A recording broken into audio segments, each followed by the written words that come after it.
بسم اللہ الرحمن الرحیم۔ فتنوں کا بیان۔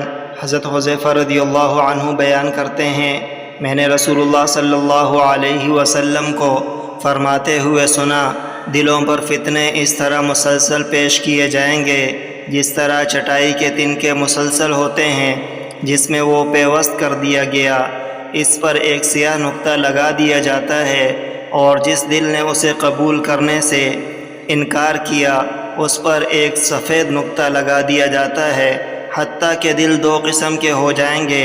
ان میں سے ایک دل سفید پتھر کی طرح چمکدار ہو جائے گا جسے قیامت تک کوئی فتنہ نقصان نہیں پہنچا سکتا، جبکہ دوسرا دل سیاہ راکھ کی مانند ہوگا جیسے الٹا برتن ہو، وہ نہ تو نیکی کو پہچانتا ہے اور نہ برائی کو، وہ صرف وہی جانتا ہے جو اس کی خواہشات سے اس میں پیوست کر دیا جائے۔